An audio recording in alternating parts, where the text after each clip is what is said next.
Elon Musk एक बार फिर से पैसों के मामले में दुनिया के सबसे अमीर आदमी बन गए हैं, लेकिन वो ऊपर कैसे आए? खुद मुनाफा कमा के ऊपर गए या फिर कोई नुकसान खा के नीचे आया है? चलिए दरअसल हाल ही के दिनों में आई ब्लूमबर्ग रिपोर्ट के अनुसार एलॉन मस्क दुनिया के सबसे मालदार पार्टी फिर से बन गए हैं, पर इस बार वो किसी और के गिरने से बने।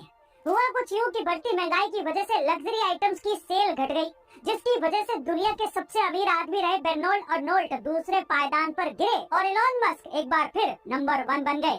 लेकिन ध्यान देने वाली बात यह है कि अब तक सबसे अमीर इंसानों की लिस्ट में 30वें नंबर पर रहे गौतम अडानी फिर से बाउंस बैक करते हुए इस लिस्ट में 19वें नंबर पर आ गए हैं। वैसे गाइस, आपको क्या लगता है कि क्या फिर से गौतम अडानी टॉप 3 में शुमार हो पाएंगे? कमेंट सेक्शन में जरूर लिखिएगा और ऐसे अमेजिंग इन्फॉर्मेटिव वीडियोस के लिए शेयर, सब्सक्राइब और लाइक। मिलते हैं अगले वीडियो। दोस्तों, आज हम आपकी मदद से मध्य प्रदेश के 52 डिस्ट्रिक्ट्स और 10 डिवीजन को देखेंगे। भोपाल डिवीजन में 5 डिस्ट्रिक्ट्स भोपाल, रायसेन, राजगढ़, सीहोर और विदिशा आते हैं। चंबल डिवीजन में 3 डिस्ट्रिक्ट्स मुरैना, शिवपुर और भिंड आते हैं। ग्वालियर डिवीजन में 5 डिस्ट्रिक्ट्स ग्वालियर, अशोकनगर, शिवपुरी, दातिया और गुना आते हैं। इंदौर डिवीजन में 8 डिस्ट्रिक्ट्स अलीराजपुर, बड़वानी, बुरहानपुर, इंदौर, धार, झाबुआ, खंडवा और खरगोन आते हैं। जबलपुर डिवीजन में 8 डिस्ट्रिक्ट्स बालघाट, छिंदवाड़ा, जबलपुर, कटनी, मंडला, नरसिंहपुर, सिवनी और डिंडौरी आते हैं। नर्मदापुर में 3 डिस्ट्रिक्ट्स बैतूल, हरदा और नर्मदापुर आते हैं। रीवा में 4 डिस्ट्रिक्ट्स रीवा, सतना, सीधी और सिंगरौली आते हैं। सागर डिवीजन में 6 डिस्ट्रिक्ट्स छतरपुर, दमोह, पन्ना, सागर, टीकमगढ़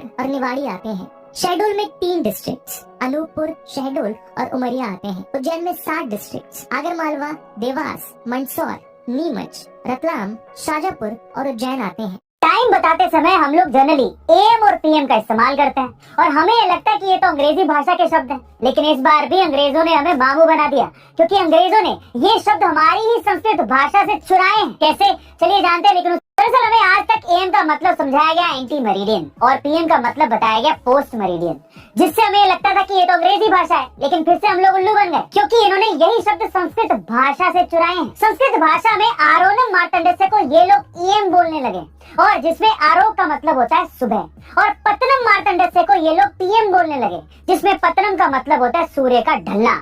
इसलिए गाइस, वेस्टर्न कल्चर से बाहर निकल के आप लोग हमारे वेद और पुराण को पढ़िए, आपको सच पता लग जाएगा। हम और हमारी संस्कृति से ही अंग्रेज खुद सीखते आए हैं और हमें उल्लू बनाते आए हैं। आपका इसके बारे कृपया अधिक रोचक तथ्यों और ज्ञान के लिए टॉक बाय चिंकू को फॉलो करें।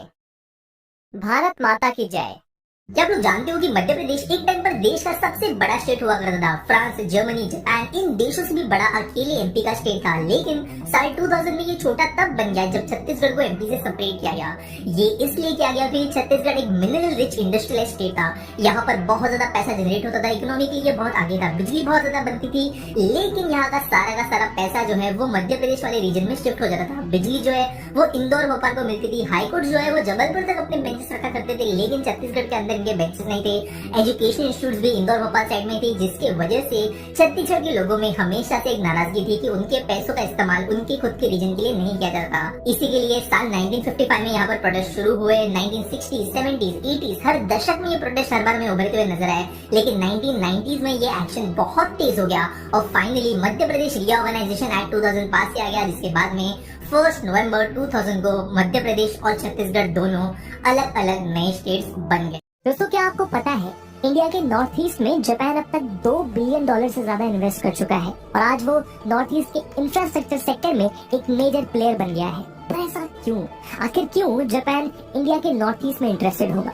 तो इस जवाब की शुरुआत आजादी के पहले से होती है। जापानीज ट्रूप्स ने सुभाष चंद्र बोस की इंडियन नेशनल आर्मी के साथ मिलकर ब्रिटिशर्स का सामना किया था, जिसकी वजह से नॉर्थ ईस्ट में जापान के हिस्टोरिकल लिंकेजेस हैं। दूसरे कारण की बात करें तो जापान का विजन है कि इंडो पैसिफिक में सभी कंट्रीज के लिए ट्रेड रूट्स ओपन, फ्री और सुरक्षित रहे, और नॉर्थ ईस्ट की स्ट्रेटेजिक लोकेशन उसे जापान के इस विजन का एक मेजर एलिमेंट बनाती है। तीसरा कारण है चाइना के टेरिटोरियल एग्रेशंस और बीआरआई प्रोजेक्ट को काउंटर करने के लिए जापान ने एग्रेसिव इंफ्रास्ट्रक्चर फंडिंग्स की है। और last but not the least, India की ग्रोइंग इकोनॉमी ने जापानीज इन्वेस्टर्स का ध्यान अपनी तरफ आकर्षित किया है। दोस्तों, इन कारणों के अलावा आपके हिसाब से वो कौन से कारण है जो जापान को इंडिया के नॉर्थ ईस्ट में इन्वेस्ट करने के लिए